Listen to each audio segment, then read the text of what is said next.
Good afternoon, gentle viewers. Here I am on Windrush Square in Brixton, London. So Brixton is the heart of the black community in the United Kingdom. I shall explain why. There had been people of African origin here since ancient Roman times, though they were often legionaries from North Africa, not really black. Certainly since about 1600, when England began trading a lot with Africa, there were a few black people here. To begin with, very, very few. Overwhelmingly there were men. They married white women, and their descendants eventually merged into the white community. But anyway, in 1948, a ship set sail from Jamaica called the Empire Windrush, and it landed here with about 490 men from the West Indies. Anyway, something like panic set in the cabinet that these men were arriving, and some people thought it was terrible that these men were coming to settle here.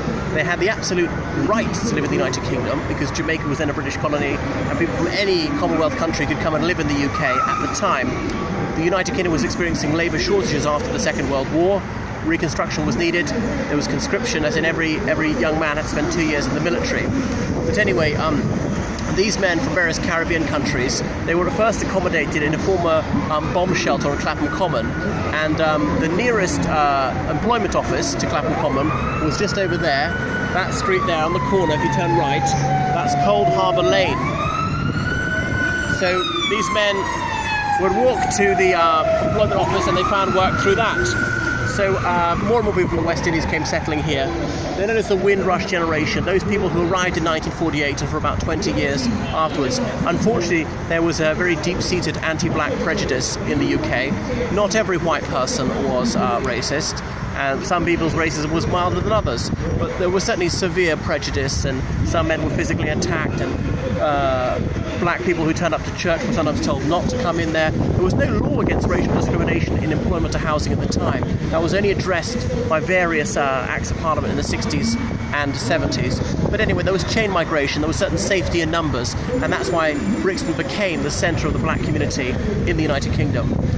Just here, you'll see a memorial to the Sharpeville Massacre, 1960, when the South African police, they shot dead at least 60 people because of the pass laws. Black people had to carry passes giving them permission to live in what were officially white areas, although oddly, places that were officially white actually had a black majority in many cases. But anyway, so hundreds of people turned up at police stations saying, "Arrest us, we don't have a pass," and the police shot dead lots of people. Anyway, that would happen when South Africa was still a Commonwealth country, and indeed the Queen was their head of state. It was not a republic till a year later, but South Africa was about to be expelled from the Commonwealth the following year, so they left and declared a republic. In those days, Commonwealth countries mostly had the Queen as their head of state.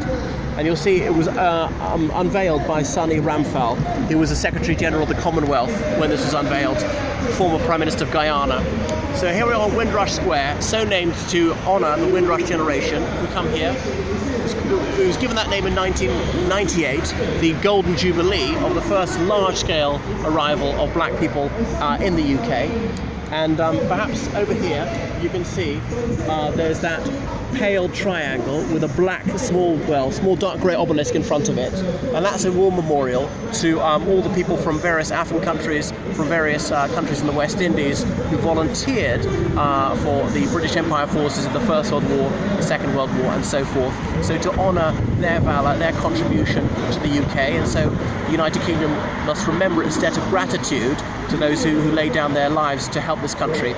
Despite that, despite many of the men on the Windrush, about a third of them having formerly served in the RAF, the British Army and so on, there was considerable prejudice to these men coming in. Happily, the situation is greatly improved at the moment. Can't say the problems are entirely solved. That's all for the moment from Brixton.